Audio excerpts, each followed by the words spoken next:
Welcome to this episode of The Wolf and the Shepherd. Today we're going to be talking about simulation theory. I have absolutely no idea what simulation theory is all about, so once again, the Wolf has decided to throw me a nice little curveball and say, hey, let's talk about something that you absolutely have no clue as to what it is. So we're all going to get an education here about what simulation theory is all about. For those of you who tuned in hoping to listen about Muse's last album and documentary, I'm sorry to disappoint you. This is actually about simulation theory in terms of the science behind it. Oh. For those of you who are very unfamiliar with the entire concept, Yeah, including myself. yeah. Yes. You'll actually be surprised to find that this has been presented to you in movies and writings, and you will actually have a basic understanding of the concept. It's just, I think, the title simulation theory probably throws a few people off. Yeah, well, I mean, I think simulation theory, I think, okay, well, I'm playing Microsoft Flight Simulator, and in theory, I'm a pilot, so I'm flying my little airplane around playing my video game. That's it. That's what simulation theory throws at me. Now, when you used to play Flight Simulator, after a while you get pretty bored with it. So what I would do, I would try and get as high as I could in the sky and then crash at the ground as fast as I could and try and break the record. Yeah, the Flight Simulator I used to play was back on my really old computer. Right. And I think it was actually Chuck Yeager's Flight Simulator, something like that. And one of the airplanes was the SR-71, and you could get in that airplane and actually go into space. And that's pretty much all I did. I would fly up into space in the SR-71, and then I'd fly around for a minute, I'd get bored, and then, yes, just like you said, I'd see how fast I could get that airplane to crash right into the ground. And that ends this podcast on simulation theory. We hope you enjoyed it, and we hope you join us for the next one. Yeah, we just solved all your questions about simulation theory, like we always do. Well, basically, simulation theory, it's a proposal that our perceived reality, including the Earth and the whole of the universe, it could be an artificial simulation that we're absolutely unaware of. So, like a video game.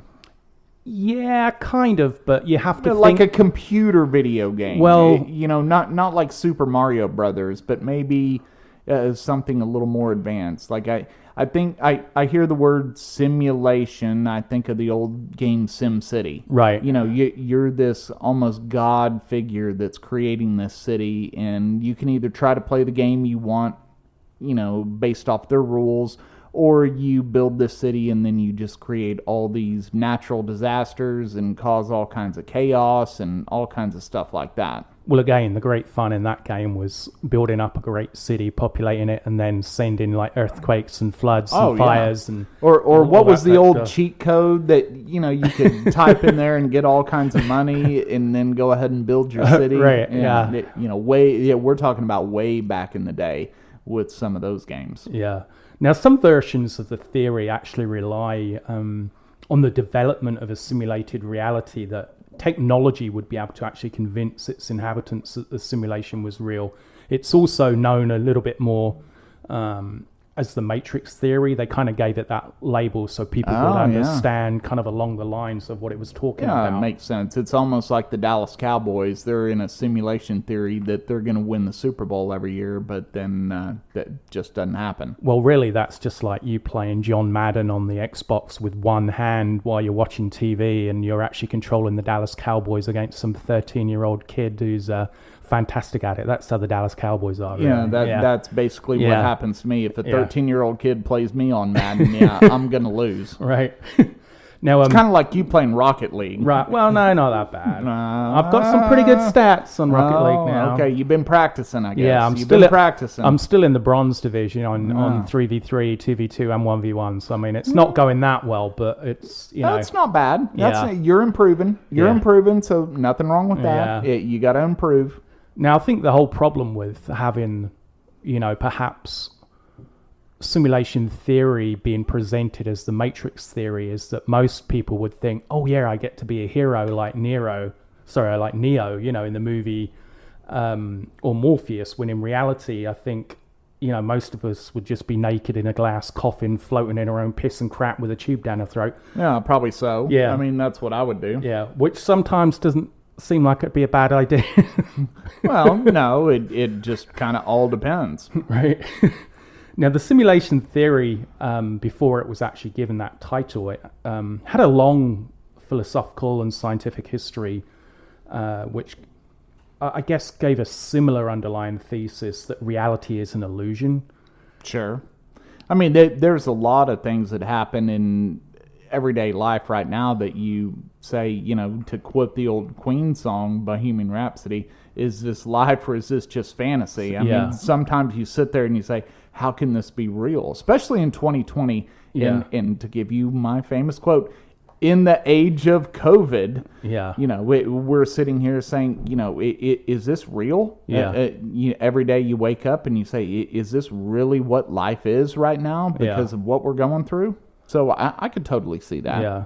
I mean, it even has its origins in Greek philosophy, and more recently, René Descartes, the dude who did the Meditations on the First Principle and the kind of I think, therefore I am type thing, existential writer. He mentions for those trying to Google search it, it's Descartes. When you're Descartes. When you're trying to find it when you're Google. trying to spell it. Yeah. But actually, the first recorded person to state the basic concept of perception being reality or experience being reality was Plato back in 380 BC. Wow. And he didn't have Flight Simulator. He didn't. Although they did try to confuse me on the internet again by calling it BCE, the before the Common Era, but I refuse to put that E on the end of the BC. No, me too. Not happening. No, not happening. But I don't know if you've heard of... I would rather go by the Star Wars, before the Battle of Yavin and after the Battle of Yavin. I mean, why can't we just adapt that way of talking about time? Or like have a Star Trek star date of 1.9.7.4.18. I mean, 1977 was the Battle of Yavin, right? So why can't we just reset the calendar and just say, okay, after the Battle of Yavin, which was 1977... and just go by that calendar. Now, don't the Chinese count backwards? Oh, don't. I don't know what they're counting from, but I don't know. I don't know. It's kind of like there's a theory that the old Mayans had a dyslexic guy, and really 2021 is the end of the world and not 2012 because he flipped two characters around. So, spoiler alert, might happen. So if it's 2021, you're not listening to this because the world's already ended. Well, I don't know if do you remember Plato's Allegory of the Cave at all? It's been so long, but no, not where I could talk intelligently about it. I mean, I listened to a podcast, I think it was like Philosophy Bites or something. Okay. Bites spelled B-Y-T-E-S. Listen to us promoting another podcast that we really don't know anything about. But I mean, it's really interesting because it covers a lot of philosophers, a lot of famous philosophical writings, but breaks it down into really easy to understand or easier to understand type things. And I remember actually the Allegory of the Cave, and it describes people being kept in a cave since childhood and how their reality is basically shaped by silhouettes on the cave wall, and the people like shadow puppets. Yeah, and the people making the silhouettes actually convince the people chained up in the cave that it's safer to be in the cave and chained up than it is to be outside of the cave in the real world. And they're able to convince them through these silhouettes and through fake sounds and noises that they're actually better off being in captivity with no freedoms than they are. So, backing up a bit, explain to the listeners what an allegory is. Because, I mean, you and I, we know what an allegory is, right? But that might be a new word. So what's an allegory? What's an allegoric story? And I've heard that term too. So what's an allegory? It's basically a story which perhaps better represents the point you're trying to get across than you actually giving a real example. It kind of exaggerates some parts of the story to get the point across. Equal to what a parable. Yeah, to be in the Bible. exactly. I mean, Yeah. Jesus, used a lot of parables just to make people understand something which might not be as cut and dry if you really dissected and so, that. of course, way back in the day, I'm a little kid. I'm going to Sunday school, and they always said a parable is an earthly story with a heavenly meaning. So an allegory is kind of one of those, a physical story with a metaphysical or a philosophical meaning. Yeah. Would you agree? Yeah. Okay. I think I asked one of my friends what an allegory was, and he didn't hear me properly, and he thought it was that guy who ran for president who claimed to have invented the internet. No, he did invent the internet. Thank you, Al Gore. Al Gore. For inventing the internet so we can Yeah. do podcasts. If Yeah. it wasn't for you, we wouldn't have global warming and we wouldn't have podcasts. Yeah. So thank you, sir. Brilliant. Now, I'm sure you've seen The Matrix. Most people, I think, have seen The Matrix. I have seen The Matrix. Right. So, and again, there's a good reason why simulation theory is often presented as the Matrix theory. Yeah, and by the way, just so we're clear, I have seen The Matrix. I saw parts 2 and 3. I've seen The Matrix, the first movie, several times. I've seen parts 2 and 3 one time each because didn't care for them. The first Matrix, great movie. I mean, great special effects. That was a movie that came out in the bullet time that they came out with. That was brand new. Yeah. And all of the things that you gather from that movie are just amazing. Parts 2 and 3, sorry not sorry, they sucked. Started getting a little bit unrealistic in episode 2 and 3, didn't it? Yeah. Episode 1 totally believable. Yeah. But episode 2 and 3 not so believable. Although I did actually like the philosophy stuff in, I think, the second one, the whole stuff with the Greek philosophy, like Persephone. But see, and all those even right ones. now, you can't even figure out is it from 2? Is it from 3? Because nobody cared that much. I didn't really like 3. Yeah, 2 I thought was okay. I can't even tell you what happened in 2 or 3. I mean, if I was on Final Jeopardy right now and somehow made it to there with my little bit of knowledge that I have, and they asked me a question about Matrix 2 or 3, I'd lose. Yeah. If they put up there a Final Jeopardy category, rest in peace, Alex Trebek, by the way, Final Jeopardy category is The Matrix, I'd be like, oh, yeah, I remember The Matrix. I'm going to bet all my money. And then they're going to ask me something about 2 or 3. Now I'm going to lose it. Yeah, but haven't we proven on every podcast we've done so far where I give you the kind of quiz thing that there's no way you'd be invited on that show anyway? Can a man dream?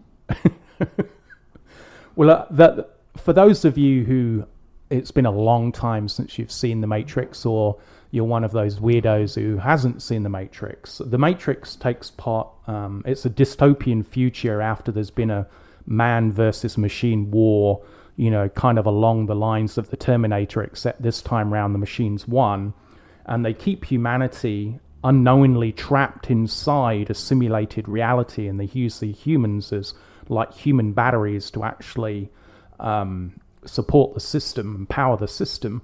Sure, and of course we all know it's fiction because the female hacker in the movie is actually pretty.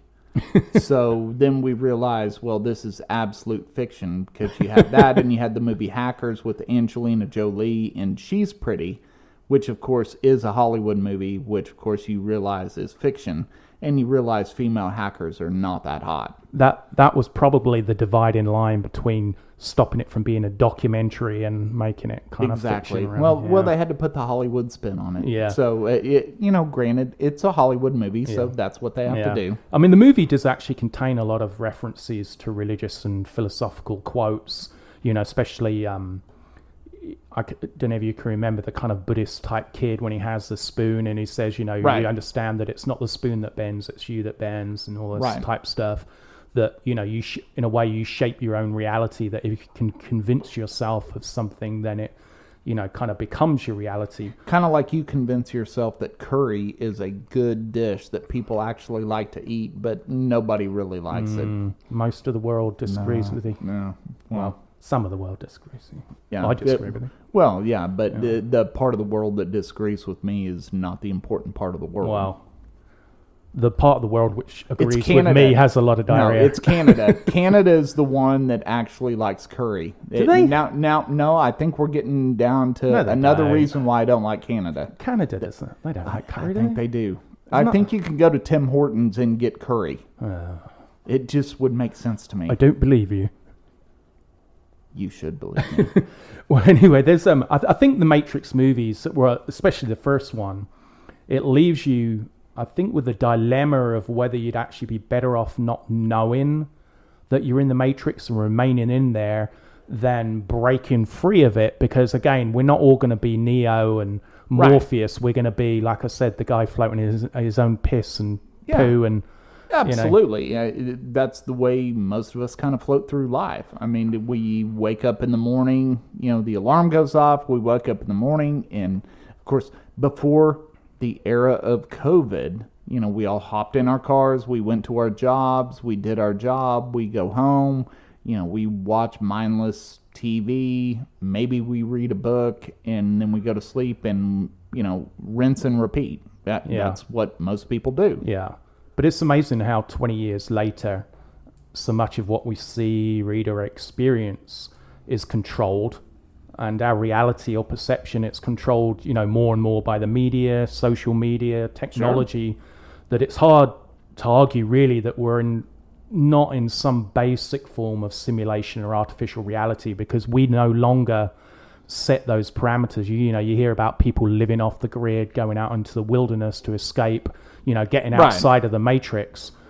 Yeah, they're going to go out there. They're going to be like the Unabomber, and maybe not necessarily sending bombs through the mail, but they're going to build themselves a cabin. They're going to hunt animals. They're going to live like that. And I guess that's all fine and well. Is that what the Unabomber did? Did he live in a cabin and stuff? Yeah. He built himself a cabin, lived up there, and would ride a bicycle to the public library and... read up on stuff. He was a mathematician. He was a smart dude, but he was a nutcase. Did he choose a location close to a post office so he could mail his packages? Because that would be difficult, wouldn't it, if it was like about 12 miles away? Oh, but you got to remember in the United States how many post offices are in the middle of nowhere that have like 3 residents, and somehow the U.S. Postal Service has decided, well, we need a post office here. Yeah.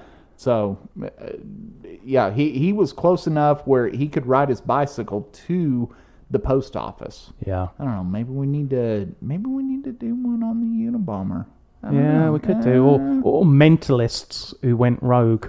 Yeah. We can call it that title, I think. Mentalists who went rogue. Let's make a note of that, and we will probably never research it, never do it. But okay. That goes on to our theme. Well, anyway, going back to simulation theory, the other movie which kind of springs to my mind is Inception. Have you seen that movie? We've had this discussion off the air so many times, and it's one of those movies where I know it's a good movie, and I love movies. I'm a movie buff. I love watching movies. I still have not watched Inception. And I don't have an excuse. I really don't. I watched maybe the first 5 minutes of it. And it seems to me like one of those movies where I got to watch it by myself, because I can't watch the movie and knowing some of the ins and outs of that movie from, reading articles and talking to you and things like that. I can't watch it with my wife because I can't answer a question every 30 seconds. Right. I've got to sit there and I've got to absorb that movie. And of course, I got kids. They're going to come in. They're going to say, "Oh, Dad, look at this Lego thing I built." And I've got to focus on that movie. And I just haven't had the time to just shut the entire world off and enjoy that movie. Yeah. Now, I've actually seen the movie maybe half a dozen times, I think, along with The Matrix and The Velocipaster and V for Vendetta. Inception's one of my favorite movies of all time, I think. Yeah, I mean, you throw Star Wars: A New Hope in there, and that's my top 5 movies of all time. Well, there you go. Yeah. I mean, obviously, Velocipaster gets up there, and Matrix. I watched that, but Inception fell in that bizarre time in my life. Young family, just didn't have the opportunity to go to the movies, see that, and then when it came out on DVD, didn't rent it, didn't do any of that stuff, because we're taking care of the kids, all that. And it's floating out there as one of those movies where I know I've got to sit down. I know I got to watch this movie. I totally know I have to watch this movie, but I've got to ostracize everybody around me, shut my telephone off, everything, so I can focus on the movie. And we can't even research a podcast. How am I going to do this? I've just got to figure out a way. Yeah, and I'll figure out a way one of these days. Now, without spoiling it for you and anybody else who hasn't seen the movie, it's basically around creating a world in which dreams are indistinguishable to the real world, except that almost everybody except for you is an NPC, which in the gaming world is a non-player character. Right. And it's basically a creation of your brain, and that when you're within that dream, although there may be a few clues it's not a dream, if you can almost perfectly create that dream environment and scenario, that the person within the dream is incapable of telling the difference between that dream and reality. And so if you can jump into that dream, almost like dream sharing, you can convince that person that something is real, or that they need to do something, or plant a false memory to try and get them to do something. When they're awake, it actually affects their conscious world. Right. So how would this fit into a movie like The Truman Show? Well, with The Truman Show, you have to remember that he believed that his entire life was reality, when in fact the whole thing was being orchestrated. That was more like a version of The Sims, playing The Sims, right. But everybody was a real person, but they were all playing a role. Yeah, they were all actors. And his whole world was, kind of artificial. They implanted that kind of bad memory from his childhood about traveling on the sea, and right. That's the only way he could actually escape that place where he was at. And so they created that fear that he couldn't get away from this place he was at. Didn't want to get in the water because, he's scared of it, so that kind of trapped him in there. Yeah, makes sense. Now, I think we should actually, just for the sake of saying we covered this topic thoroughly, which I think we already have, so this is really just a bonus. Yeah. This is just a bonus, really. I wanted to get into a little bit of the very, very basic science, as in like the kind of maybe pre-K to kindergarten type level. Okay, so but I've got some big numbers in here. So my level. Okay. Yeah. Okay. Well, are you going to make me guess things? No. Okay, no. Good, this is not one of those topics that's fair to make anybody guess. No. So there's a philosopher named Nick Bostrom, and I say he's a philosopher. He studies a lot of math and physics and everything else, but I think his base trade is kind of philosopher, and he examined the simulation theory using, I guess, what he considered might be developments in technology through quantum computing, all this type stuff. And he concluded that there's a 50% chance that we're actually living in a simulation at the moment. Wow, 50-50. Well, I mean, that's a coin flip. Well, the actual calculation is 50.22222 to 49.7778 in favor. So it's actually slightly more in favor of us being in a simulation. I remember a guy years ago that I would always say, choose heads or tails. Right. And he would always say, well, what kind of coin are you going to flip?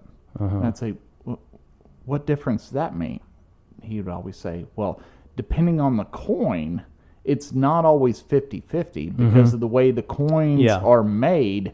They actually tend to go heads or tails depending on the coin. So typically, just like right now, this coin flip kind of airs the side of more than 50%. Yeah. We're living in a simulation. And actually, in terms of coin flipping and 50-50, if you used the kind of common sense that, each flip of the coin is not dependent upon the previous one, when you're first given that, I guess, idea when you're small, when you're a kid, you think, okay, then logically, when you toss a head, next one should be a tails. Yeah. Then it should be head, then tails, then head, then tails. When in reality, you might have 6 heads in a row, then a couple of tails, then 1 head, then 4 tails.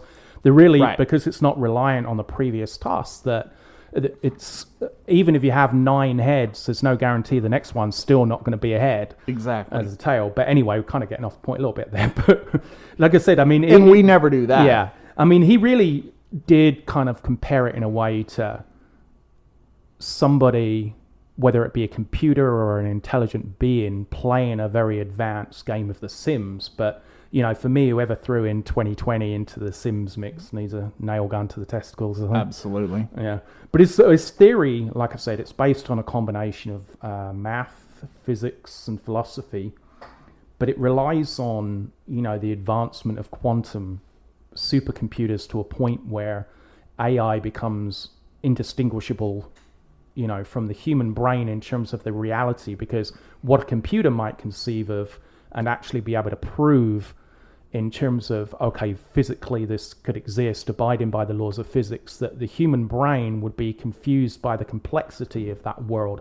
I mean, again, going back to Inception, there's certain things which happen in the dreams which are obvious signs that it's not reality. Sure. And the brain, and it's that part where it confuses the brain and then makes you wake up and question whether you are in a dream or start questioning that reality.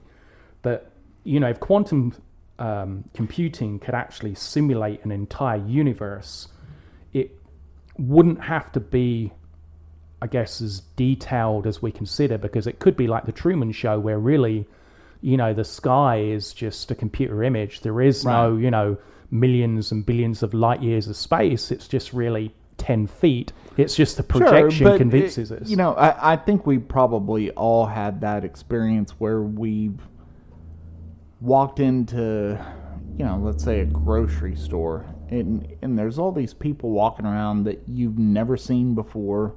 You have these random interactions with them, like you say, an NPC, non-playable character, and all of a sudden you see somebody and you're like, oh, now we've crossed paths. I haven't seen you in a month. I haven't really thought about you that much. Let's catch up for 5 minutes.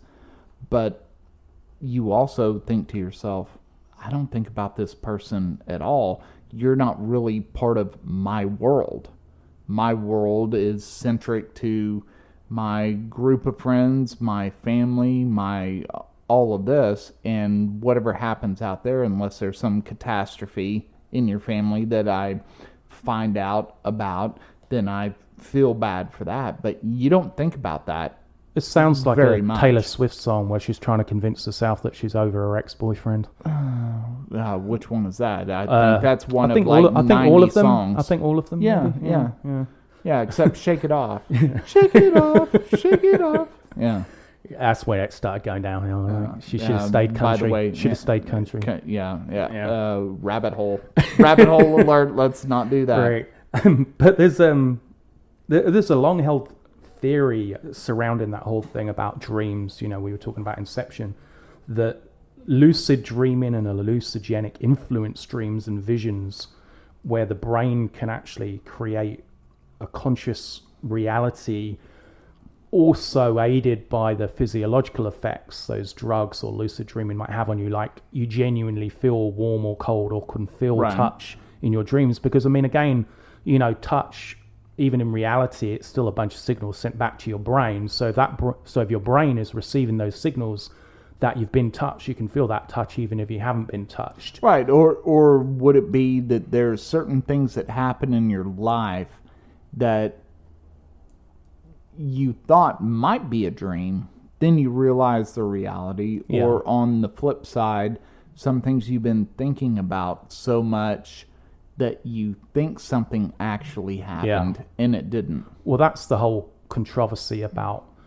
when they were interviewing, I think, people who said they were survivors of satanic child abuse, that they'd had implanted memories, whether it be through hypnosis or whatever, that they were recalling events that didn't actually happen, but they were so convinced that they happened that they would have nightmares and physiological reactions to when they thought about it or were prompted to tell their story about it. And it's the same thing with some UFO abductions, that, is it implanted kind of memory, false memories? But you can also play kind of those psychological games. There's tons of documentaries and podcasts and everything about people that make false, what am I looking for? Confessions. Right. False confessions of crimes. Yeah. They didn't commit a crime, but all of a sudden they falsely confessed to a crime they didn't commit. Yeah. Same thing. Yeah. Actually, that reminds me on the opposite side of that. I think the movie was called The Number 23, and this guy saw this number everywhere, and it turns out he was actually a killer, but he'd repressed the memories of him committing these crimes. And so this was the opposite. Instead of him remembering something which didn't happen, he had forgotten something which did happen, but eventually reality and all these patterns led him to this point where he actually discovered the truth about himself. Yeah. I mean, totally possible. Yeah. And scary at the same time. Yeah. Now, our good buddy, Elon Musk. Hey, by the way, the day we're recording this, Elon said he's got the COVID. Took 4 tests. 2 were positive. 2 were negative. Elon saying he's got a moderate case. Get well soon, Elon. We like what you're doing. I know you're sitting there probably trying to figure out whether or not you actually have it, but you know what? The Wolf and I, we've had it.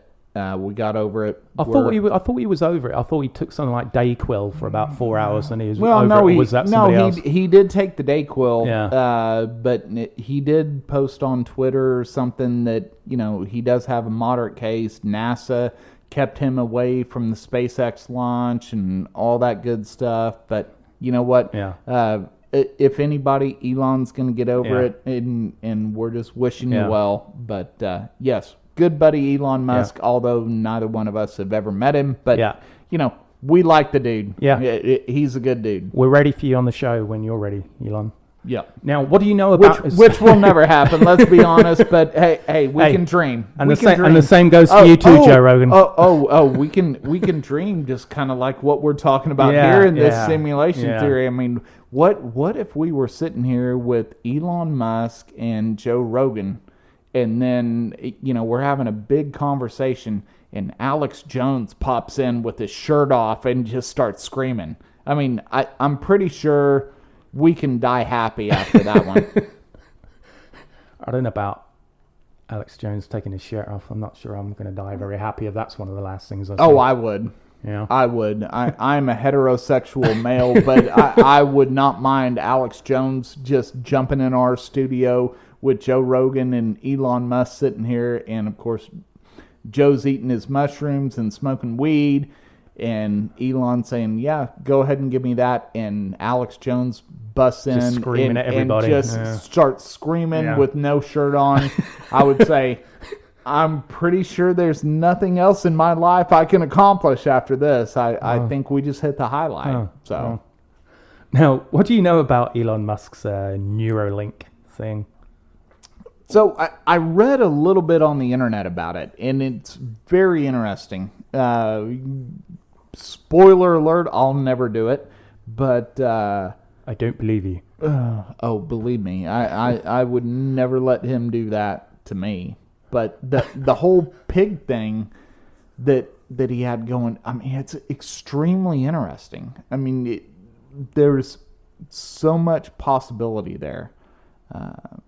I think we're getting to the point to where we can, transplant those thoughts, ideas, or whatever into an artificial being that can live on forever. I think, and depending on what you believe, of course I don't believe this, but a lot of people believe that Walt Disney, froze his body and, is going to try to be woke up later on. And the whole cryogenics thing is kind of a mess, but I think we're getting closer to the reality of the cryogenics thing, that you can actually take that consciousness and plant it into a computer. I think they should keep him frozen because his last bunch of movies were crap. Well, maybe he's had some time to think about it now. Well, yeah, but let's be honest. Walt Disney wasn't frozen. No. And by the way, that's why they made the movie Frozen. So all the Google searches would be corrected to where Walt Disney Frozen would point to that movie. So absolutely, that's not why they made that movie. Yeah, no, that's why it is. Oh, conspiracy. Just let it go. Let it go, Max. Let it go. Conspiracy theory. Let it go. Conspiracy theory. That's why it is. Google it. So you're not up for having a kind of brain machine interface in your head? No, son. I would not want that to happen. Well, one of my big things against it is not maybe most people would have this. It's just like when you die, the thing is like make sure your best friend clears your browser history.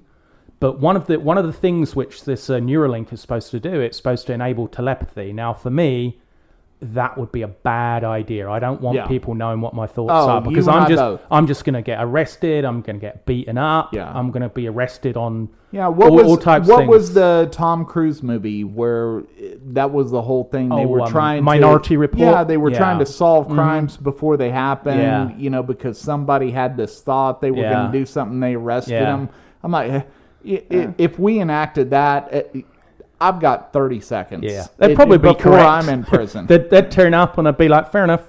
Yeah, that's fine. It was me in the future. I was going to do it. Yeah. Yep, probably so. Yeah, both of us. But he also claims it will render physical disabilities as mostly unimportant because you can do things through this virtual reality where otherwise you wouldn't be able to do them because you're limited. But you look at somebody like Stephen Hawking. Yeah. And he was supposed to be one of the great minds of physics for years, and he's confined to this wheelchair, and he's got his little computer voice, and then he goes on Big Bang Theory, and he guest stars on that or whatever, and he's supposed to be this great mind. So we totally get rid of the physical part of being able to walk around, and maybe you're in a wheelchair. And then it's like, okay, you can't walk, but you can still communicate. And then you have Stephen Hawking, which just, he was all kind of curled up in that wheelchair, but was still able to do all this stuff. Then if you just have the brain going, then you don't need the physical body to take you around. You're just plugged in, kind of like the Matrix. Yeah. Yet you're in this pool or soup of goo with a plug in the back of your head, transmitting data. Yeah. Now, did you hear, actually, and this is allegedly, but I heard this from a Ricky Gervais stand-up, actually, so if this isn't true, then don't blame me, I'm just repeating what I've heard, that Stephen Hawking, he married, I think, his caregiver, his nurse. I think that was his wife. Well, I watched the movie, but it's been a long time ago. But I think I don't think they put this part in, which I'm about to tell you. Well, anyway, apparently after they got married, after a while, she started mistreating him. She'd leave him out in the sun. She'd hit him and stuff. So he'd be like, "Ow, why do you keep hitting me? What happened to all the sex?" Kind of like my daughter. Kind of went downhill. Kind of like my daughter with a rabbit. It's like, Yeah. oh, I'm not going to feed you. I'm not going to tell my dad that you're out of food. I'm just going to let you starve. Then I'm going to look at you in the cage every night when I go to bed and wonder why you die all of a sudden. Yeah. Well, Elon Musk actually said about this Neuralink that it's like a Fitbit in your skull. I think that was his actual quote. I'd rather it was an iWatch, but I can see where he's going with it. Well, at least the iWatch is going to tell you what the weather is. Right, yeah. Yeah, the Fitbit's just like, stop being lazy, take more steps. I'm like, well, wait, if I'm going to be this sentient being that I don't have to move around, then why do I need to take steps? Yeah. Just leave me alone. That's all you need, something else in your head nagging at you that you're not doing the right thing. I already have a wife. I don't need another one. Now, do you think we've kind of been willingly heading in the direction of a simulation theory, or rather trying to escape this world into a virtual world for years anyway? I mean, look at virtual reality, augmented reality, it's all about escaping this world and trying to live in a world which is more preferable and escape all the crap let's that not goes even on. Take it that far. Let's think about social media. Yeah. I mean, you can put this pretend world on right now in social media. You don't post a picture on social media of you going on a bad vacation. Yeah. Well, that's why it's called Facebook instead of Facebook, because you live a life which isn't necessarily everybody reality on there. puts either the really good stuff on Facebook or on Instagram, and the whole Instagram thing, you put the filters on, you make yourself look really great. Nobody says, stuck in traffic again today. Oh, some people do. Well, those people, or nobody's following them. They've got 2 followers, and if it was MySpace, it would be Tom from MySpace. Yeah. So they'd have a grand total of 2 people that are following them, right? But social media is all about the best parts of what's going on. Right. So you have that kind of first step of this virtual world. Look at me, I'm going on vacation, look at the beach I'm at. Let me take 200 pictures of myself and pick the best one to go ahead and post on here. There's no Polaroid picture, there's no take a picture with a disposable camera and drop that off at a Walgreens or something like that and wait for the pictures to be developed so I can look through these and post them. That's where we're at right now. And so we're about to be at that next step of what you're starting to describe. And I think, again, even you take something as simple as TVs, the fact they got larger and larger and cheaper and moved up to 4K and now moving to 8K, that again, it's that we want the experience to be so immersive that we escape reality and we're absolutely convinced we're in this movie or in whatever we're watching. And we hide ourselves in our own little capsule where we can say, well, I can experience this stuff just as good sitting right here on my couch than actually venturing out into the world and seeing it. Yeah. So do you think overall we've covered as much on simulation theory as most people who want to waste 30 minutes can really take, or do you think there's actually more to it than we've said? I mean, do you think there's a more nefarious future to simulation theory, that as much as we want it as an escape and to live a perfect life, that it will actually lead to more of a dystopia than a utopia if we really get into a... I think we're going to go to a dystopia. It kind of goes back to what we were talking about at the beginning of the podcast about SimCity. Yeah. Right? You can play that game, and you initially start playing the game correctly. You try to play by the rules, then you get bored. Yeah. And I think the message here is the boredom.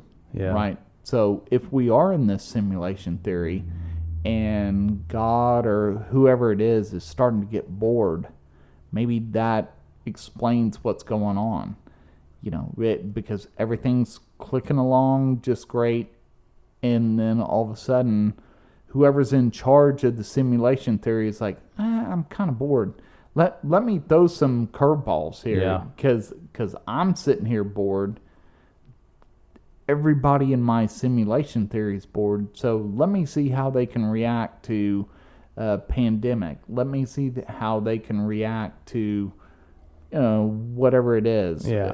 And I think that's where we're getting to. Well, a couple of points on that. One, you have to remember that the Xbox Series X has just come out, and along with PlayStation 5, I don't think God's going to be bored for at least another 5 or 6 years with some of the great titles which are going to be coming out in 2021. So and of course this is 100% on topic. Does God buy a PlayStation 5 or an Xbox Series X? You can have both. Oh, no, but you know what? If he had to choose, which one's he going to choose? Well, it depends, I guess, on which exclusive titles are going to be released next year. But he already knows which ones in advance, so True, I guess he's already chosen one or the other. But God's buying an Xbox. Well, God's buying if an I was Xbox. God, I'd buy an Xbox. Absolutely. Yeah, he's buying an Xbox. But additionally, this is also something, let's put God aside, because God is perfect and God is love. But if a human... And that's why he's buying an Xbox. But if a human was in charge of this whole simulation theory thing, that's when I'd get worried, because then that's when it would be like Flight Simulator or SimCity or The Sims. Right. Whereas if a computer was in charge of it, I'd feel a little bit more at ease, because I don't think, unless it had true AI and true AI and had a evil intent or a bad sense of humor, the computer would actually be sending storms and, plagues and all this type of stuff to disrupt us. Yeah, but you know what? They could get bored too. Well, I don't know. Because they'd also have access to a Xbox Series X simulator on their quantum computer, and so they could play against other supercomputers. Yeah, but there's only so much Rocket League and Goat Simulator that they're going to play before they're just saying, you know what?